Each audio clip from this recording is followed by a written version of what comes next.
Hello and welcome to the World Built Environment Forum webinar series. My name is Craig Rimmer, and in today's webinar we'll be discussing contracting, supply chains and skills in relation to mega projects in the Asia Pacific region. Before I introduce the panelists for today's discussion, I'll briefly introduce myself. I'm a member of the RICS and a director of ConnellGriffin, which is a commercial advisory company that has supported many major infrastructure projects around Australia over the last decade.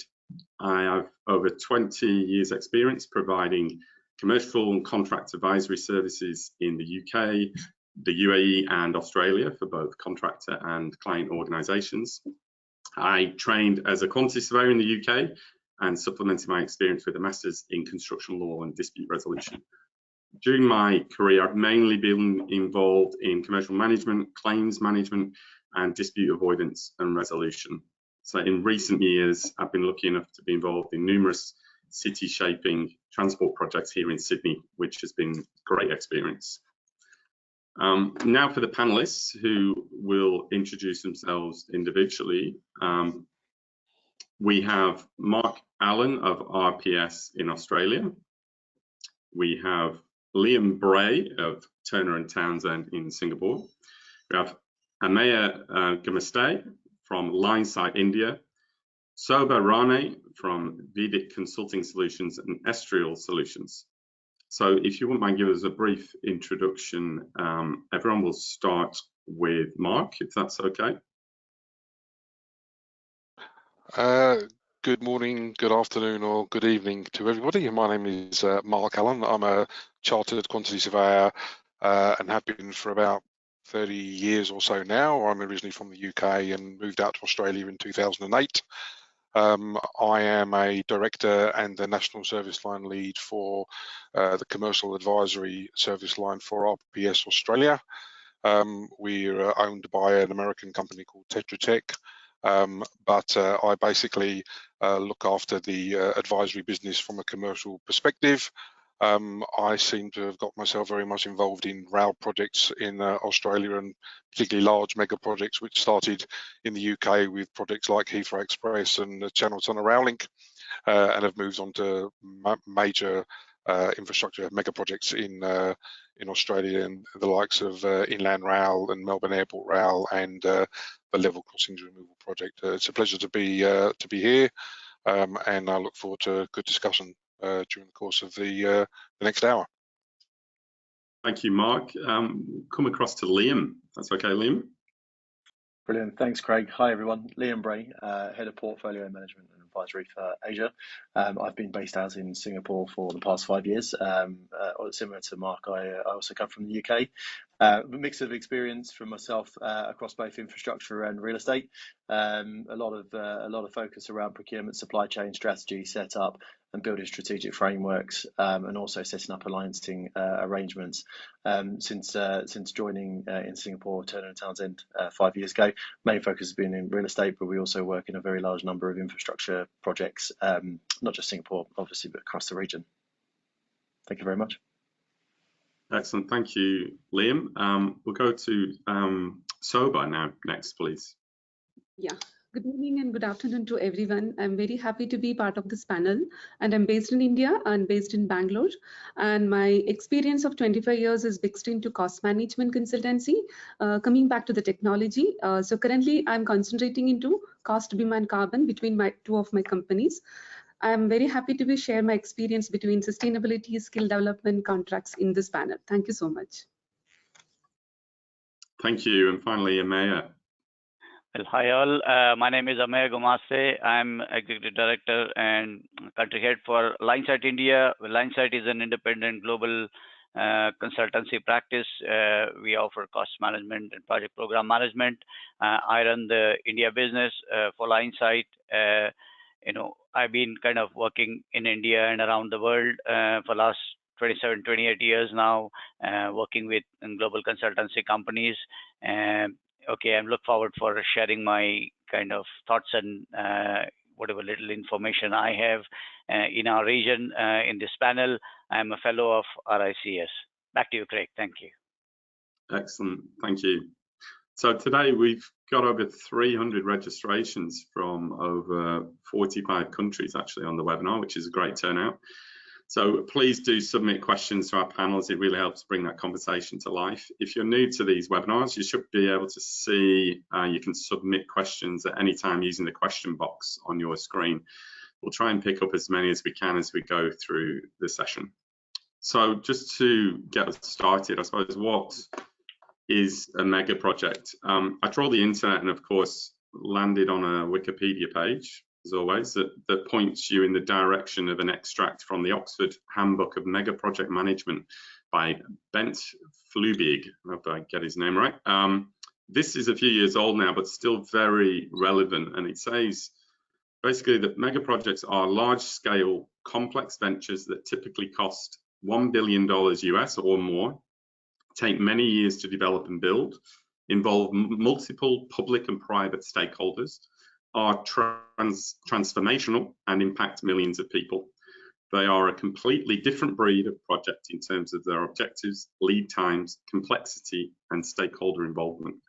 Then Bent lists some examples of mega projects, including high-speed rail lines, airports, seaports, the Olympics, high-energy particle accelerators, and logistics for large supply chains, just to name a few. So I hope that sets the scene for today's discussion, which leads us nicely into the first question, which basically, what impact are current macroeconomic factors having on mega project schedules and pipelines? And we'll start with Ameya on this one, just gives a bit of a high-level introduction to some of the themes that we're going to expand on during this discussion. So Ameya, over to you. Sure. Thanks, Greg. I mean, as you described, these are projects which actually kind of make an impact, not only kind of on the ecosystem of construction, but also kind of the overall economy. I mean, if you step back and see, what's Asian economy and Asian growth, I mean, it has been average, to be fair. Only the India where I belong to probably has been only the shining star with a 7% growth, but overall Asian economy has kind of got a moderate growth as far as these couple of years are concerned. There are geopolitical matters in the region as well, which obviously have bearings on mega project. And when we talk about matters like, for example, time and cost overruns, there could be supply chain issues, quality, health and safety, commodity prices, inflation. All of that kind of does impact kind of mega projects. But what I also see the positive side of it is, I mean, look at India, for example, $1.5 billion is what government is spending on upgrading and building new infrastructure. I mean, there are many multiple mega projects when you talk of that bigger spend in India, and then there are emerging sectors, for example, semiconductors, batteries, data centers, which are all kind of big mega project developments which are happening in not only India, but I mean I would extend it to the APAC region, part of the world. So kind of there is good and bad, and a lot of things are going on, and Asia contributes to 55% of the overall built environment, the total construction, what's going to happen in the next 10, 20 years. Asia has a big contribution to construction. And now if you come back and say, where is the biggest headwind? Now we've spoken about many things, but to me, I think, skill development and, having skilled workforce could be an impediment, to mega projects is what one thing, if I have to put a finger on, that is where I would kind of put my finger on, honestly. So skill shortage is one big thing, which is a big risk to the mega projects in our regions, is what I would say, and stop there, Craig, probably. Right, excellent, thank you. That's a good segue into the discussion and leads straight into the next question in terms of the supply chain. So given the scale and scope of mega projects, as you've just mentioned, are huge in India and generally, what are the main supply chain challenges and what are some of the key strategies for overcoming those? We'll go straight to Liam for this one to start off the discussion, but please welcome all the panelists to get involved. Great stuff. Thanks, Greg. Yeah, so look, I think with these mega projects, we're actually asking the supply chain to form a supply chain, to deliver a major project. These are semi-temporary organisations, And so, when we're bringing these major organizations together, there are some fundamentals around trust, operations, communication that needs to be sort of worked through. If you look at some of the major mega projects in Europe and also, in Asia, fundamentally the sort of leadership and organizational culture has become very, very critical to that. But one of the big parts that needs to be put in place is the approach to operations management. And it's very around managing the kind of demand side and supply side factors of these mega projects. Mega projects are an economy in themselves. And so, what we can very quickly find is from a demand side, these mega projects can cannibalize the local market and ultimately overheat. So there is a real need to keep a kind of a long-term outlook on how to smooth demand, smooth that curve. But then also from the supply side, make sure that there's sufficient supply of materials, of labour, resources. And so we talk about skills shortages. If you look at Singapore, where I'm based, Singapore imports the bulk of its construction materials. So there really does place a need on building those kind of longer term strategic partnerships with the supply chain and make sure there's that kind of continuous collaboration and communication between both parties around what does the pipeline look like, what does the demand profile look like, and then similarly, what does the supply profile look like? Because ultimately what we're trying to do is smooth out that curve so you get maximum resource efficiency. And a mega project can have a major impact on a local economy. So those three are the fundamental parts. I'll say maybe just speaking with a bit more of a kind of Asia perspective, I think there's still a very strong preference for fixed price contracts in Asia, in the kind of lowest bidder mindset. And I think structurally, they're kind of the biggest areas to focus on. And so what we've seen early days in, especially in Singapore, government's now testing out collaborative contracting. Still early days, but really looking at these sort of new ways of sharing risk, having joint goals, and start challenging that kind of lowest price approach. Oh, excellent. And obviously, picking up the accent, you're obviously from the UK originally. Do you think that's, in terms of that collaboration, do you think that's Singapore being slightly behind Europe in that regard, or do you think that everyone's still catching up? Well, look, I mean, if we speak about Singapore's way ahead when it comes to its long-term planning. It's had a kind of 50-year plan, and because of going back to Ameya's point earlier, because there hasn't been the level of political instability that you have, the stop-start kind of bullwhip effect of changing a political party every 5 years and changing decisions has a massive ramification on mega projects and projects alone. And so just having the ability to kind of dial up or dial down on workload and smooth that out based on what's happening in the private and public sector has a huge impact on the efficiency. And so that's why, just testament to the Singapore and Hong Kong as two main examples, and also India, of course, Ameya is alluding to. The infrastructure there is fantastic. That's great, and I'm sure on that note, Marc, from an Australian point of view, I can guess what you might say on that in terms of the pipeline of mega projects. But do you want to comment on that briefly? Yeah. Look, I mean, I think Australia is in a much better position now than it was when I first came here some 15 years ago, because one of the challenges that we would always talk about in every conference, in every conversation that I'd go to, would be about we need a pipeline, and that was just to be able to have a bit of a plan in terms of what it is we're doing. Now we need it much more because there is so much work going on and about the place that we need to have a plan so that we can actually deal with some of the challenges that all of the supply chains have, and clearly Australia is a little bit different, I think.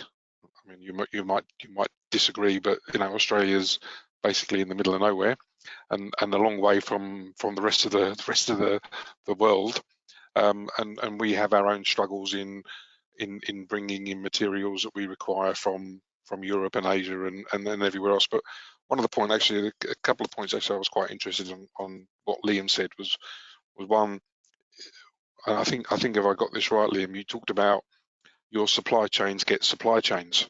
So when we talk about a supply chain, we're not talking about a chain. We are talking about supply chains, and particularly for mega projects, because in order to be able to respond and deal with the challenges that mega projects provide, that give you basically, the organizations aren't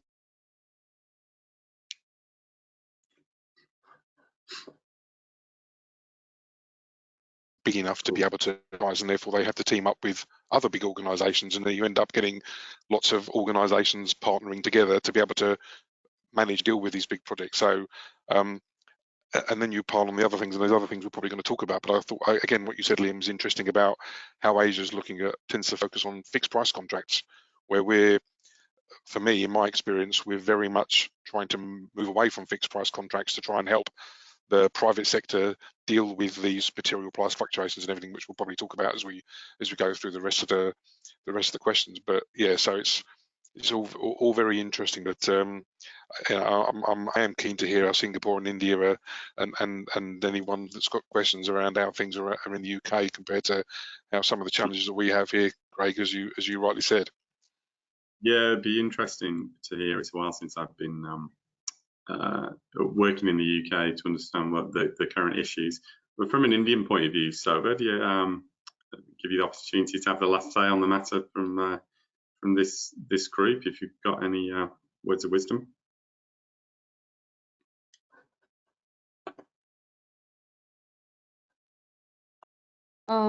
See, I want to just specifically speak about the skill development part here, Craig. So before we speak about this, we need to understand what is the current situations here, what is the opportunities about the need analysis, and why the skill shortage is coming at this point of time, what is the impact and what we are doing, right? So as we know about it, the construction industry contributes to 13% of the GDP, which is going to grow up to 14.7% by 2030. And the construction output is coming to, approximately around 17.5 trillion by 2030, contributes to 40% of Asia Pacific. So we know there is a great demand. But the analysis of a skill shortage comes into this picture in 2023, shows 500,000 skilled people shortage. So there is a big gap coming in, which is going to grow with the looking into this industry growing up to 1 million. So where are we standing? What is the impact of this skill shortage at this point of time?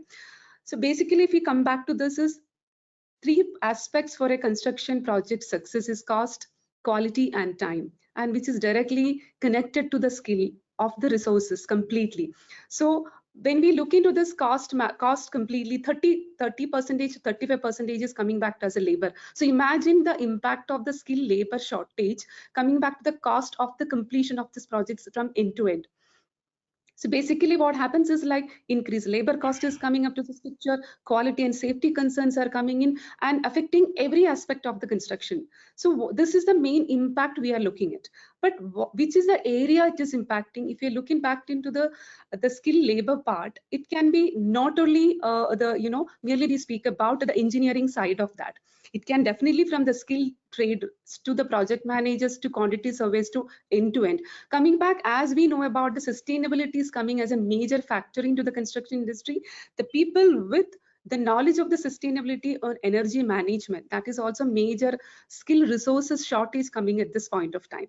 So then we will see that how to mitigate this, right? Coming back to this particular thing, as a professional organizations, how this gap can be filled in.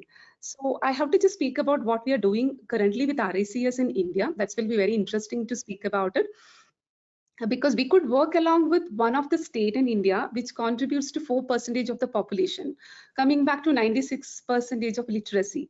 But interestingly, we could find that the educational institutions coming out, the students have a major skill gap there. So we worked along with this government, with their higher education department, find out 2 plans completely. One is like we're working along with this educational institutions to find out what is a skill gap, and we are filling the gap, giving them the curriculum, understanding the requirements, connecting with the stakeholders, industry experts, giving them the training, and before they come out of this colleges, they're filled or they are skilled with the necessary informations or the knowledge which is required to the industry. This is the first step we have taken it. Second thing, we all know about the technology development. So we are creating a BIM Excellence Center in that particular state. Effectively, I could say that around 40,000 students coming out, and there is a big gap. So this BIM Excellence Center is going to help building the technology gap between, that's not only for the educational institution, this is for the professionals also. The complete infrastructure has been contributed by the government. So we are only giving the skill gap or the training between these professionals and the institution also. So second thing what we are doing is also we are working along with the stakeholders. Example, we work along with the construction companies, understanding what are their requirements. So they will come back and say that this is our requirement. So we feel there is a scarcity of this area's development, we needed it. So we understand that, we go back and implement with the industry experts, because we have to train them, because they cannot just come out, because all of us knows about it. When we are getting a fresher, we takes 3 to 6 months time to train them. So our productivity directly, indirectly, contributes to that. So when we get a ready, prepared professional coming out of this institutions or a professional body, so this is going to be really helping us filling the gap between the skill and plus, the real requirement. The third factor I have to see very specifically about it, this is what with the professional body we are doing it right now in India, which is very hugely successful. And once this is becoming a pilot project, we wanted to try with this other states in India. And the second thing which we speak about as an organization, I will have to be very specifying on this, because we are adopting villages. It's a very interesting concept, because how I could talk about advantage about that. See, when we go back to a tier 3 cities of every country, there is lot of skills availabilities are there, but they don't know how to use that. So we are implementing, basis of our offices based into that location. Picking up the skill resources there, basically, coming back to the skill basins, it can be completely related to the construction industry. And the second thing, the technology coming in. So this way, the adopting villages helping us in 3 different directions. One is like the technologies coming in, the skill deficiency, we are taking it up very positively, and then as a whole, as an economy of that particular village is also becoming very positively, because we are looking into all the areas, healthcare, into the organic farming, educational institution taking it up, and with the skill. So this over a whole, when we think about each village is developing like this, the skill part also we are able to manage in a very beautiful way, and plus this can contribute very big to the construction industry. So this is what currently we are doing it right now in India, and it's happening in a very positive side right now. Thank you. Excellent, thank you for that insight. Ameya, do you want to follow on from that? Again, maintain the Indian theme. Yeah, I mean, Shobha, clearly you can see she is very passionate about all of this, and she's described kind of the nuts and bolts of how things happen. But if I have to summarize what she said, and probably from my own thoughts as well, all this skill shortage in our industry is coming from, if you look back, what is it, how do you see the future grows? So the 2 clear trends which are coming out, one is decarbonization, and the other trend is digitization. So if we are talking of these 2 trends, and I was reading a report from Deloitte which says that 40% of the APAC's workforce is currently employed in the industries which are under threat of climate control. So, and if construction is a large part of that industry, then you can now imagine that what we need is basically the digital collared worker and the green collared worker. That is what will be required. So while inherent skills are also kind of the plumbers and the carpenters and the crane operators, you should also look at, when we're talking the context of mega projects, I would say these long-term views of finding where do we find the next green collar workforce, where do we find the next digital collared workforce. So that would be kind of my submission in addition to what Shobha said on the skill shortage, Craig. Excellent. I do like those definitions. They're great. Liam, Marc, I'm just wondering if you have any comments on the skill shortages in your regions. Yeah, I suppose, look, I'd actually flip the question on its head. What are skill shortages? How are they affected by mega projects? mega project, it's incumbent upon these mega projects to actually map out what skills are required. You know, they can have a huge drain on local resources, so there's a need to actually plan ahead. So, I think, you know, it's not so much about the project suffering at the hands of kind of the local institutions not training enough people. You know, I think it's that early conversation around planning ahead. What does the pipeline look like, as Marc mentioned, and laying the foundations, because it takes many years to build those capabilities. Yeah, excellent point. Marc? Yeah, look, I won't go say the same things as what's been said before, but another area that we're very sort of passionate about in Australia is as much as we can is trying to keep everything Australian. So we have requirements in how we deliver mega projects where we have things called like an Australian industry participation plan, that any project that's over $500 million needs to have a bit of a plan about how you're going to actually deliver your project and how you're going to use the local companies, local organisations, local supply chains to be able to deliver that project, because we want to do what's best for Australia. And then we also, one of the things we also do to try and expand the workforce is to utilise Indigenous participation as well through Indigenous organisations to try and bring the Indigenous population into our workforce and help grow the skills and the capability in that. And that's one area that's probably specific a little bit to Australia. I'm not sure how that's across other parts of the world, but they're really positive aspects that we're working on to try and it isn't necessarily to deal with the skills shortage, it's just trying to keep things Australia, but it's another way to try and support that process and trying to bring people into the workforce. But clearly the training and the things that have been spoken to by the other panelists are very, very appropriate and relevant to where we are here in Australia. Yeah, that's a great comment. Just before we move on to the next question, we did have a question related to our first comments from Manhon, and he was talking about for clients that want to move from a fixed price contracts but not ready for open book or target cost approach, what are the alternatives they can consider? So I think, Liam, you were talking about this.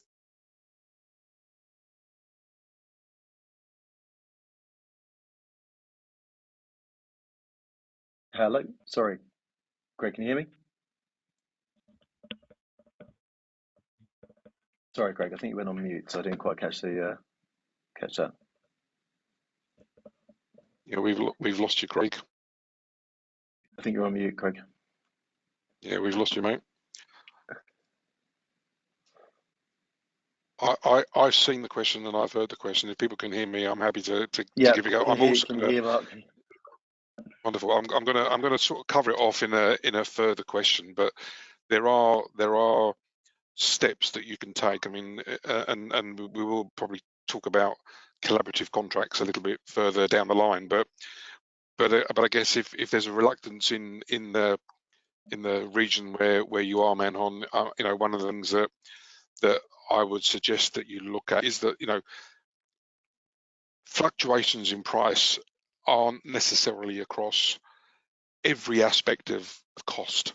Okay, so there are certain elements of materials, certain labor costs that are very open to fluctuation and can move up and down, but there are also costs that you can fix. So my suggestion would be as a halfway point would be to try and, by understanding that, if you're understanding your specific industry and areas and projects that you're working on, is that if you were to maybe fix those elements that you know are going to stay where they are and not move around too much, and contractors can price those risks for the period of your project, depending on how long your project is. But there are certain areas of material costs and labour costs that are likely to be fluctuate. Particularly, we've seen things in certain materials like concrete and stuff like that, where those prices and steel they are very, very prone to change with all the things going on in the world today. And it may be that we have some sort of rise and fall mechanism within your contract to allow you to share a bit of that risk with the contractor from a client side to be able to deal with some of those issues, and that's sort of a small step. I will describe it a little bit further when we get to further down the line. Excellent, no problem. And sorry, I think I was having some audio issues at that point. Liam, was there anything to add on to that? We're happy to move on. Yeah, look, Marc's covered most of it. I think, ultimately what you're trying to achieve on your project, if you're looking to, look at kind of dealing with fluctuations, and as Marc suggested, that's one angle. But alternatively, if you can fix the price, but negotiate in quants, it really depends on the project type, what you're trying to achieve. Is a remeasurement option a sensible alternative? So look, many different ways to skin a cat. I suppose ultimately it's what you're trying to achieve with your contract strategy. Yeah, excellent, thank you. So let's move on to the next question and talk about delays. Aside from supply chain and skill shortages, skill issues, what other challenges can cause delays on mega projects, and what steps can be taken to avoid these? So we'll start back with you, Marc, for this one.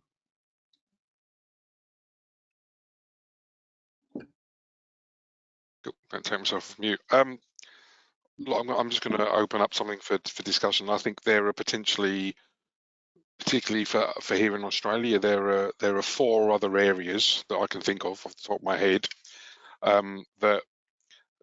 that are really causing some challenges on the mega projects that I've been involved in the last few years. One is project governance. I think the approvals that you have to seek as a government organisation, I'm talking about government projects that I've been working on, tend to be very elongated, much longer than you'd anticipated, and can really cause delays to projects. So that's a first one to open up. Lack of delegation, passing on the delegation within the project. Correct. And getting the relevant approvals up the stream, because certain levels of delegation, for mega projects, usually it's around value, and for a mega project, you're not talking about small amounts of money, as you use in your definition. We're talking potentially over $1 billion American dollars, I think you said, Craig. So we're talking about a lot of money here, and those delegations and those approvals need to go further up the chain and aren't always quick. So that's one thing. I think the other thing is that we have an immense amount of regulations that we have to follow in Australia, and I'm particularly focusing on things like environmental approvals and getting a relevant license to be able to do the work that we want to do. We have an immense amount of process to go through to get our environmental approvals that tend to take a lot longer than was originally planned, and therefore cause delay to projects, and delay means extra cost. So I think that's another one to open up the floor with. We also have a number of natural disasters in Australia. It's usually pouring with rain in one part of the country and burning up in another part of the country. And sometimes not that far apart from each other, even though it's a big country, and they tend to cause a number of issues for projects of a certain size. Again, some of our projects span more than one state, and some of those requirements and that I've talked about before in terms of governance and regulation, as well as the impact on the natural disasters, the weather events that we have are quite challenging. And then another big area that has an impact on projects is the social license that you need to get to be able to deliver your project. And I'm really focusing around active community engagement and stakeholder engagement. Those 2 areas are absolutely fundamental to any project, but when it comes to a mega project, even more so. And unless you get your license, your social license, to be able to deliver a project, then your project's going to fail. So for me, in terms of ways to avoid these, it's always about planning and preparing and understanding your governance requirements, understanding the regulations that you have to follow and what that means, and having the you know, considerable expertise in your team to be able to advise on that, so that you set yourself up to succeed, you don't set yourself up to fail. I think when it comes to weather events, I think more, and I speak as a commercial contractual person, you know, you can't necessarily plan. Your insurance costs obviously will go through the roof. You've got to prepare for those. But again, it's planning and making sure that your contractual arrangements that you have are set up such that you can deal with such events as and when they happen, and if they happen. So I think there's a bit of planning ahead in that. So I won't hog the floor. I'll spread out and pass it back to Craig to see from others' perspective as well. I'm just saying from India, SOBA and Ameya, is there any synergies or differences you see in terms of what's causing delays to the mega projects in India?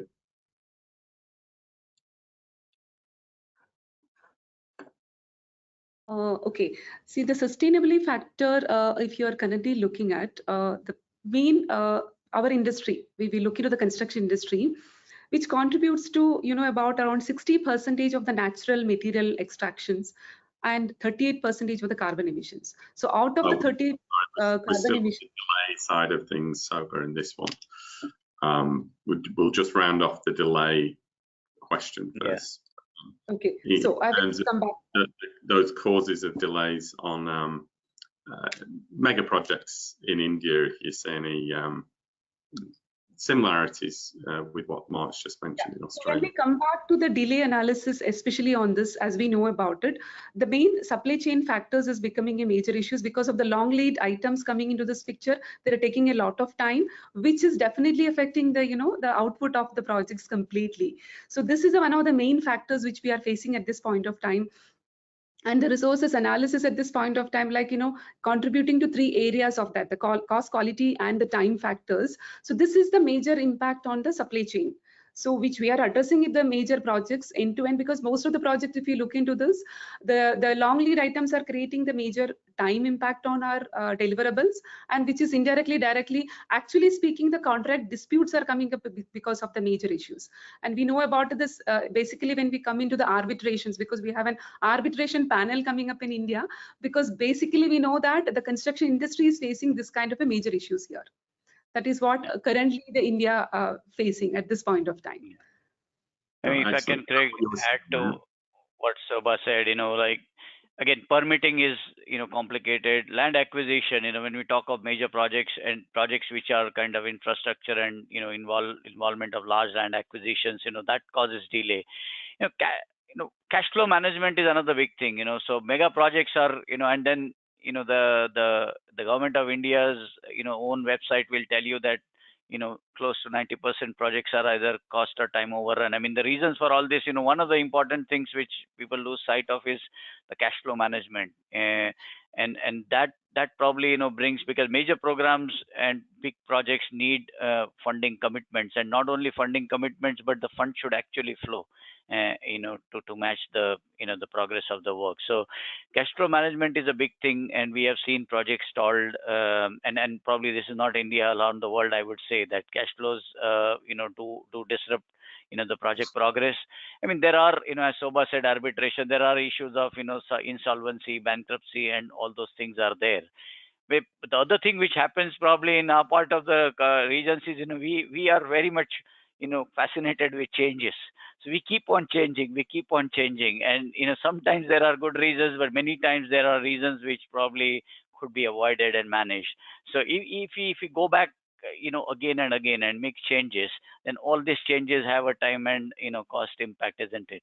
So it's kind of boils down to kind of good project management at the end of the day, you know, so that accountability lies there. But, you know, too many changes, I have seen, you know, mega projects go through a big cycle of, you know, kind of, sometimes, you know, some of the work becomes redundant, and then you break something and redo something.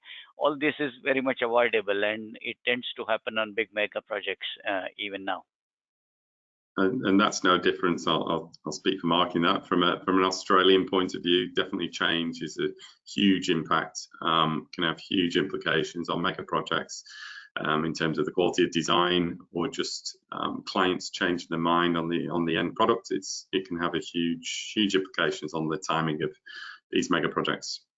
Liam, just to round off, if you've seen anything different in the Singapore market in terms of the cause of delay, or is it pretty similar to what we've heard about Australia and India? I think, look, cause of delay, optimism bias tends to be a big factor in it.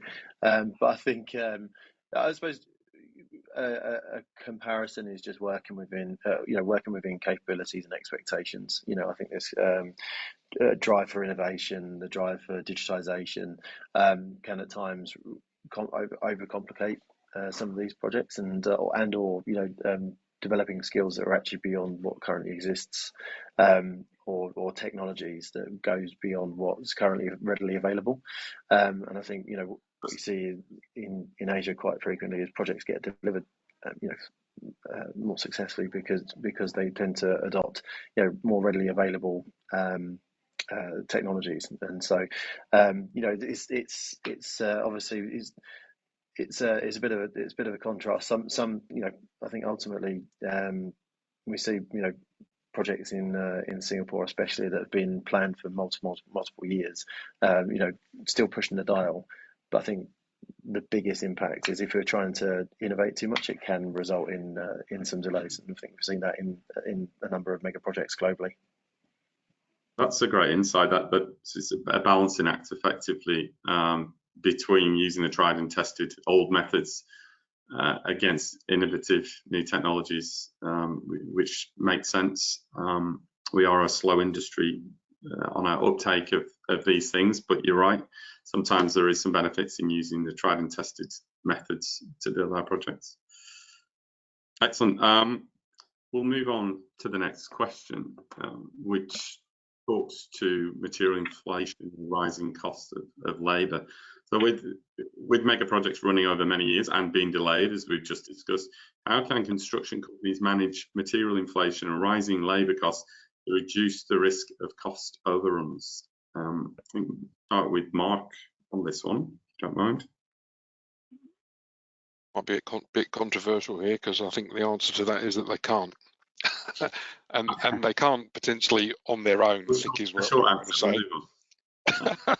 Yeah, so I guess just coming back to your earlier definition, Craig, of some exemplar projects of what are looked at as mega projects, and you made mention of three sort of areas of work. One being railways, and you may not know, we have quite a few large railway mega projects happening in Australia, the likes of Sydney Metro, hopefully Melbourne Metro at some point in time, Inland Rail, High Speed Rail, etc., etc. Airports, we have like Western Sydney Airport, and there's lots of work happening in airports across our main states, because we're back up to what I think are pre-COVID levels now in Australia. And the third thing you mentioned was Olympics, and obviously we have Brisbane 2032 coming up. So Australia is experiencing all of those mega projects at the moment, and coming back to some of the things that we spoke about before, I think we have experienced, particularly in the last couple of years post-COVID, huge amounts of material inflation costs that have sent a number of organisations over the edge, and it's not anything that we like to see at all. So we have lost a number of organisations across the country here, and we need to recognise that fact. Again, I'm going to speak as working for client organisations, which is something that I do, and one of the ways that we have to deal with that is to talk about things I mentioned Man Hon picked up in his question before. As I mentioned, we talked about how we might deal with the rise and fall of material costs, to basically not having fixed price contracts, and I've seen some contracts in this country moving away from those fixed price contracts. And one of the key areas again that we've really moved into is collaborative contracts. Now we have alliancing here, which is certainly best for project type arrangement, where both parties to the contract have a real say in what happens and how the project gets delivered. We also have something called like an incentivized target cost contract, which a lot of organizations are using here. And these are all sharing in risk and reward. And I think it's the only way that we can move forward on some of these mega projects that can allow construction companies to actually manage these movement in costs. And again, we're not only talking about material inflation, but we've got rising labour costs. When we look at where inflation is in Australia, it's circa, I don't know, 4.1% at the moment, but there's some reports of wage increases in the 8% and above. And all those things are going to put pressure on cost and value across all of our mega projects. So, and every project. So all of these things are real challenges for us. And you know, we need to manage those and deal with those as we move forward. So I'm very, for me, it's really an important way to to manage our relationships with our contractors going forward, is that we need to collaborate a lot more. I think we've made some huge strides. I'd be interested again to know how Singapore and India are doing in that regard, because it's certainly an area where it's recognised in Australia that we need to do that, and as a result, many of our contracts are moving that way. And I'm personally very pleased to see that there are some clients in Australia that are taking the lead and using NEC. Again, I'm having worked on it many years ago, and know that the likes of Sydney Water and a few other organisations in Australia are using NEC. I understand there are other projects now in Queensland particularly that are looking at using NEC4, and I think that's a real positive and a plus for Australia. So I think we're moving in the right direction. Well, thank you for that. That's a good point from an Indian point of view. How collaborative are the contracts? Are they moving into a more collaborative way of working to overcome the material and labour impacts to projects, or is it still very much onerous lump sum contracts? Maybe Ameya? Yeah, it moves. It depends on which spectrum of construction you're looking at. If you're looking at the mega projects, large organized, you know, I agree with Marc says, you know, equitable contracts, if not alliancing, is a little more future as far as India is concerned. I mean, there are discussions, but at least the equitable contract is a good way to start, because you know, you can't have the pain gain mechanism. You know, has to be there. That's for sure. If you sit and look, somebody else lose money, that it won't work. I mean, this whole mega project the project itself will be on risk. So what, you know, so there have been kind of you know, where people are using commodity indices, and there is a fair market you know, evaluation which happens. Sometimes third parties get involved in kind of advising, you know, what is a fair market, you know, value. And typically on mega projects in India, you know, all these, especially the commodities like steel, for example, there is a cotton and quarter base you know, reconciliation which would happen. And then if there is any base price change either ways, because in fact in case of steel, you know, the prices have actually gone down from what they were 1.5 to 2 years back. So all those, you know, then come in play. And what happens then is every quarter, if you adjust the inflation, then it is not left towards the end of the projects where then you are kind of facing, you know, big long claims, and then you all get, you know, yourselves into trouble. So it is better to address it now, and that's what I see happening in mega projects. You know, some of the big projects which I have access to. Yeah. Yeah, excellent. Liam, do you have a comment?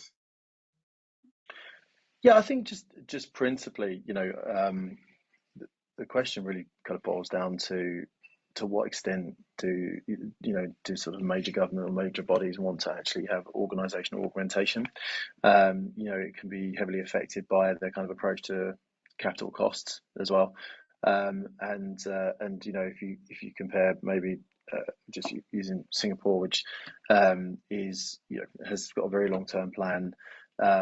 It's got very well structured government agencies, you know, across all sorts. There's probably less urgency to integrate as much. So I think, you know, just from the collaborative contracting, I think, you know, it's a let's try it out, let's see how we go, let's see what the learnings are, and then let's take and it's very you know, it's kind of considered and structured approach, rather than maybe go as kind of full on in maybe markets such as Australia.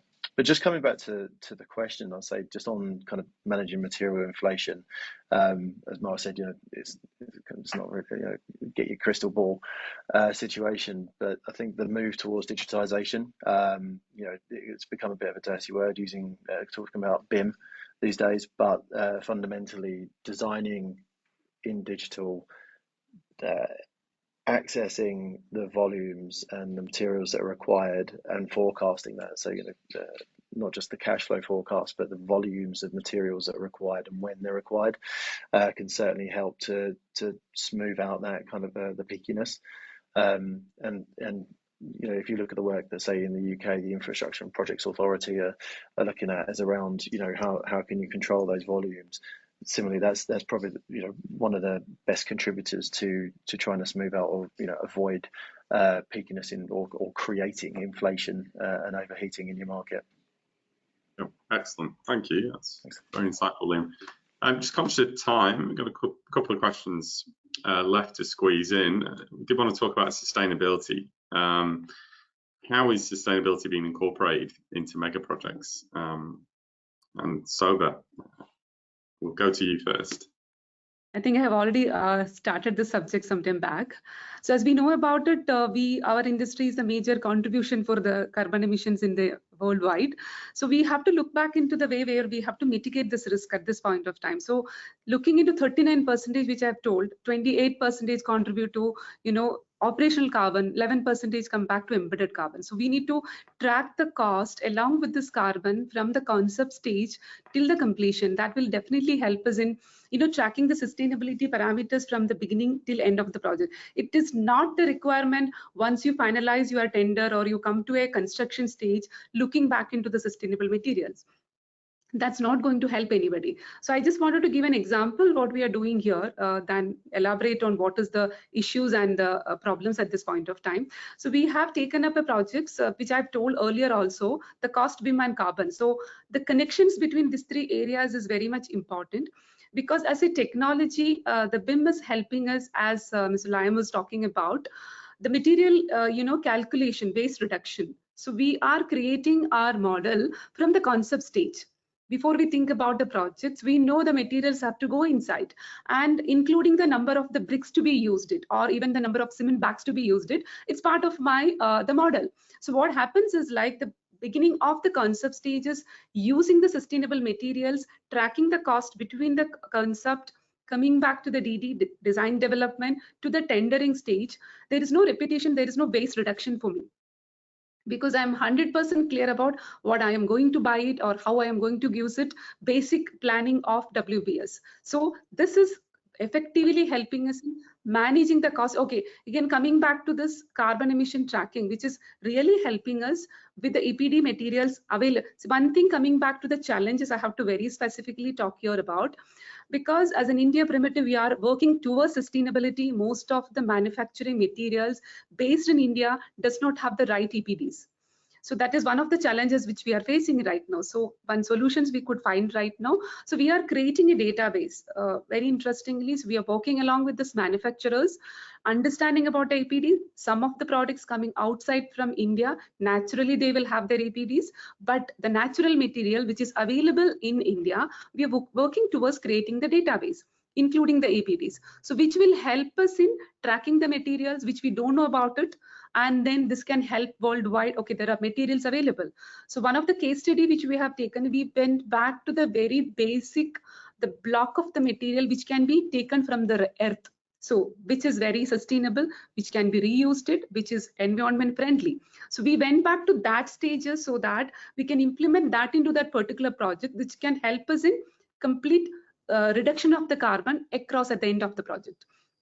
So they're reusing these materials, and most of the times which we are going back and getting up, which we can be reused it later. So all this environmental impacts which we are trying to analyze from the day one. It's not the day end. So embedded carbons, each point which one thing also we have to talk about is one of the standards which we are implementing here is ICMS 3, which all of you would have heard about it. This is standard, which is a benching carbon emission tracking, which we've been developed by RICS. So which we are using it at this point of time as a benchmarking for these projects. So advantage of this is like every stages of the project, which we could track the cost and the carbon emissions parallelly. So we know that not at the end of the project my cost is inflating because of the sustainable material, nor my carbon emission is not able to track it. So every stages we are primitive because we are working along with this tracking, which will help us end-to-end management along with understanding of this materials, which is available very, very naturally or environment friendly at this stages. So again, coming back to this EPD parameters, which we have started a step right now. So I think in future, we will be able to consolidate it together to work towards a sustainable, more economic friendly or sustainability friendly projects in India. Oh, excellent. That's a great insight. And again, obviously really passionate on the subject. Ameya, just conscious of time, and you. Yeah, I mean, Shobha has already said that there can be tools, like carbon capture, carbon accounting, and aligning to the ESG goals. All of that is there, but just to put things a little bit differently from what Shobha said is like, if we say 39–40% greenhouse gases are from our industry, in the Paris Agreement, they said that, we should cut it by half by 2030. Now, 2015 to 2022, every year the emission, has grown by 1%. Right. So now we have the COP28. This was the first time when they have spoken about, they have taken stock actually. It is a global stock taking was, I think, the highlight there from our industry's perspective of how the global climate, how can it be benchmarked? And that is now COP28 said will happen every 5 years, right? So now there is more accountability, and how do we transition from fossil fuels, for example, could be, approach in our industry. How do we kind of look at the, EPD, the supply chain, the scope 3 carbon reductions? Those are the kind of things, which will kind of come, and kind of the World Green Building Council is kind of already working on, various initiatives. One of the things is they are talking about is advanced net zero. So how do we kind of advance the net zero, which kind of we are talking? Look at companies like Microsoft who have said they want to be carbon negative by 2030. So these are, kind of big things coming from world's biggest companies. So, and construction industry has a, big role to play. So from that perspective, I would say that, the COP28 has been a good driver for us, kind of it will wrap on knuckle, if you like, in terms of if the stock taking happens, and if it happens diligently and correctly, I think we all will have better focus, and the onus will be on us, as an industry to kind of really manage carbon and drive sustainability. That's what I would say, Craig. Excellent. Yeah, you're definitely right. We definitely need to accelerate the action, as I think it came out of COP28. Accelerate action across all areas to reach that target by 2030, which is so important. I think we've actually come to time now. We're going to just touch on any successful mega projects, maybe very, very briefly. Has anyone got an example of a successful mega project in the area, and a very quick comment on what strategy was adopted to make it successful? So interestingly, I will just continue. My favorite project, I'm a little biased about it, but the Bangalore International Airport, which won the RICS South Asia Award, on all parameters, including sustainability. I mean, there is so much to say about, that project, which was kind of done quite well, on time, on budget. There were obviously a few things which kind of went back and forth, but all what we've been speaking last 1 hour, Bangalore International Airport could be a good example of most of the things were adopted, and as a result, it has become an award-winning project. I would just kind of allow others to speak. Maybe we can have a whole separate webinar on that, Ameya. Yeah. We can talk to this. Yeah. So I think sadly we've come to time here. So a big thank you to all the panel members for today's discussion. Some really valuable insights into mega projects in the region. I hope you all found it as interesting as I did. Just a reminder that we'll publish the recording and the written summary on the webinar online, and do feel free to share those with your professional network. Please take a few moments if you can. I know it's late or early in the day for half of you. Take a moment to let us know what you thought of today's session by completing the online poll, which will appear on your screens at the end of the webinar. There are some upcoming webinars that might be of interest to you and will flash up on the screen, so you can make a note of those.